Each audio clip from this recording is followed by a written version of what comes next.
she is, of Democracy Now! Radio and television, and WPHT radio talk show host Michael Spokane. He's based in the city of brotherly love, and he's come to the Big Apple tonight. I want to ask you both, is there a lot, let me go with you, Amy. When you're on the radio, is there a lot, where is there more interest? Is it in the Middle East between Israel and Hezbollah, or is it between the United States and who we're fighting over there? I mean, I think it's all together, and the kind of people that we're hearing from are people like Yonatan Shapira, who is an Israeli Air Force captain, who's saying that Israeli soldiers should refuse to participate in this. There are a lot of Israeli peace voices that are out there that are not being heard. People like Malka Goldwasser, whose son Ehud Goldwasser is one of the 2 soldiers who was kidnapped by Hezbollah, and she's calling for peace. She's saying war is not the answer. So you're for a ceasefire now? I mean, I think there's no question. How many here would like to see a ceasefire immediately? How many would not like to have a ceasefire right now?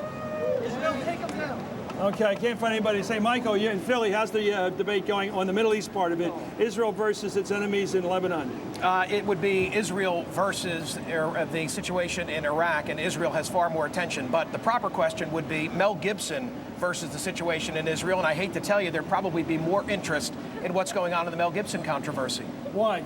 Because it's got all the elements. You know, you got a Hollywood celebrity apparently hammered, saying anti-Semitic things, proof positive in some folks' way of looking at this for all the concerns they had when he was doing Passion of the Christ. And I think that whole pop culture mentality is something that's even more pervasive than the world events in the Middle East. How many here think that Mel Gibson's drunkenness and comments are more important than the war in the Middle East? MSNBC does. I haven't mentioned it all day, brother. Let me ask you, why do you think it's a big story? Why is it a bigger story than war? Well, I think that folks are unfortunately fatigued by what they're watching on television with all the violence in the Middle East, the situation in Iraq having gone on for 3 years. And by the way, let me be clear, I'm not defending it and saying that Mel Gibson is a more important story. I don't think that it is. But the reality is it's not a candy story. It's just too easy to eat and enjoy. Absolutely, especially in the summer. You agree, why you're on the air, why do you think people would go to a story that's so high concept, so easy to understand, rather than a difficult problem we have in the war in the Middle East and in Iraq? I think people deeply care about what's going on in the Middle East and Iraq. I think we're talking about our sons, our daughters, our mothers, our fathers. I look at young people here and I think about the kids in Qana that were just bombed in this Israeli airstrike. It's not enough for Israel to say we're sorry when the cabinet votes to expand the ground offensive.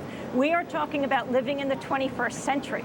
There has got to be an answer other than war. It is only going to make Israel unsafe. It's only going to make the United States unsafe. How does Israel make itself safe when it's got Hezbollah on its border? Negotiation is the only answer. It's true for Iraq. What's the base of negotiating with a country? It's true for Gaza and West Bank. Michael, you want to get in this? Yeah, how do you negotiate with folks who are going to send missiles in your direction from the middle of a civilian neighborhood? I mean, it's unfortunate. It's terrible what transpired. But the reality is there's no other way to combat terrorism, and that's who we're combating. You don't negotiate with your friends. You negotiate with your enemies. You come up with viable solutions that both can live with.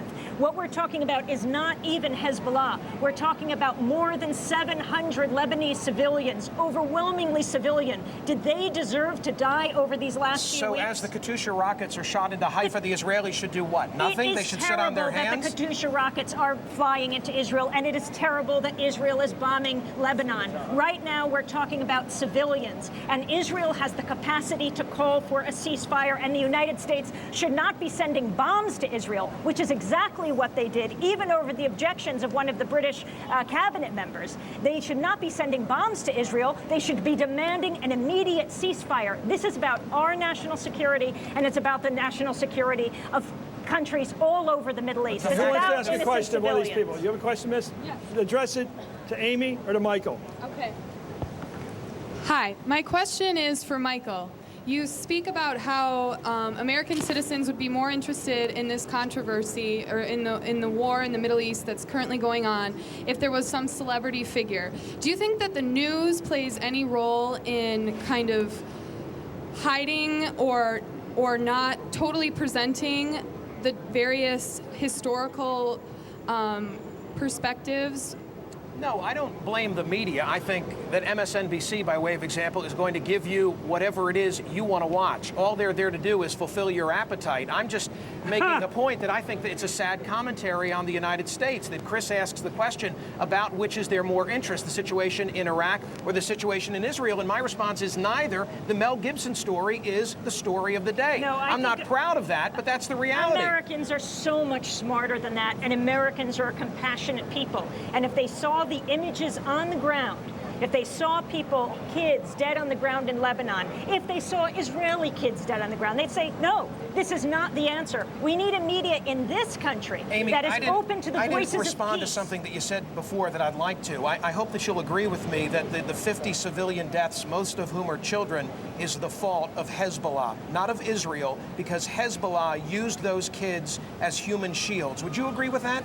I would say that right now we are talking about terroristic tactics on both sides, and we, talking in a civilized way, can be a model for how this has to be negotiated. Listen, ultimately, face it.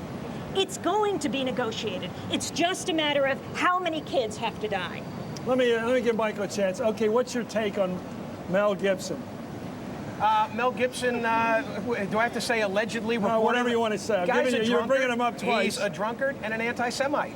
And I feel like this is confirmation of what many of us believe. And by the way, Chris, I say this as a Catholic who enjoyed, to the extent anyone could enjoy, Passion of the Christ. But I always had concerns. You know, seed of the Father. He didn't disavow those comments to my level of satisfaction when Dad went off on that rant. And the reality is, wait a minute, when you're drunk, except for if you're slobbering over the company secretary, when you're drunk, I say you say things that you really believe. Oh, I believe it's truth serum. We know that. We'll be right back with Michael Smirgani speaking the truth soberly. And Amy Goodman.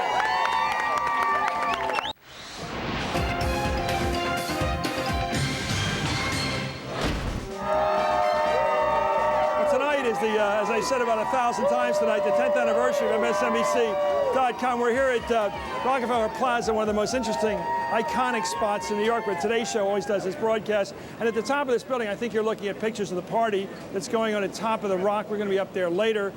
I want to keep these questions going because we're talking, it's like being in the world community here, right near the UN here, and we see all these flags up here, and we're going to go to you, sir. Hi, my question is, because this entire rivalry, if you call it that, is fundamentally religious, you know, it's something deep-seated in these people's beliefs, is this problem ever going to be fixed? Well, I just wanted to say one thing before I answer that question. Since you said all the executives are up at the top of the Rock, I want to congratulate you, Chris, on 10 years of MSNBC, but I wish standing with you was Phil Donahue. He shouldn't have been fired for expressing an anti-war point of view on the eve of the election. His point of view and the people he brought on were also important. I don't know what the reasons for, but I doubt it was that. Well, we have the NBC memo. That was a secret memo that came out that said they didn't want him to be the face of this network, an anti-war face at a time when the other networks were waving. I think you might talk about Phil Donahue. Remember me when you answer it. What? Yeah, the answer to the question is, and I say this as one with 4 kids, I don't think it's going to be solved in our lifetime because they are raising their kids to hate and want to kill our kids. And that's the reality. And until those madrasas are solved and they stop preaching hatred against the Jews and the Americans, we're never going to get beyond this. Well, if being against the war was a problem here, I'd have been out of here about 4 years ago because I've been against this war from day one. Yeah, it hasn't cost me a job. Chris, so let me just tell you, they're not against anti-war people. But there's always conservative tendencies in corporate America. You know that. Yes, sir. Hi. For there to be a ceasefire, I'm sorry. Why doesn't Hezbollah just return the 2 Israeli soldiers? Well, this is about a negotiation. I mean, I'm not here to condone Hezbollah. I'm not here to condone the state of Israel's tactics right now. I think what we have to talk about is a negotiated settlement. We're talking about the world at stake right now. Hezbollah has managed to do something that no one thought they could do before. They have united Shia, they've united Sunni, they've united Maronite Christian. The levels of Hezbollah popularity in Lebanon are skyrocketing because the people of Lebanon are being bombed. It's indiscriminate. It's civilian. Mike, it's not about who we support. It's about what is possible in the world today. What are we willing to see? An explosion in the Middle East like we've never seen before. I think we have to be civilized about this. I don't care your political persuasion. I think we care about peace. If I can get in on this, the short answer is you ask an excellent question. There's so much who shot John relative to what goes on in the Middle East. but not with the last 20 days. I mean, the reality is that this entire war was begun because Hezbollah captured those 2 soldiers by crossing the line, didn't return them, still haven't returned them. Negotiation, settlement, ceasefire. That's what is going to save the lives of hundreds of Let people. me ask everybody on one last all time. How sides. many here are completely for Israel's way of fighting this war? 100%.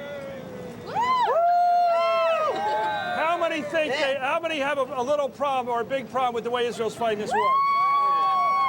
How many are with Hezbollah? I think that was muffled. I also Anyway, encourage the Amy networks Goodman, to thank cover you. the peace movement. 2,000 people marched in Tel Aviv last weekend. People are saying no to war, both in this country and in Israel. Thank you for Amy having Goodman, me. thank you very much for democracy. And Michael Spakanis, the best voice in Philadelphia. Listen to that accent. We'll be right back with the people. Right after this with MSNBC.com's 10th anniversary from Rockefeller Plaza.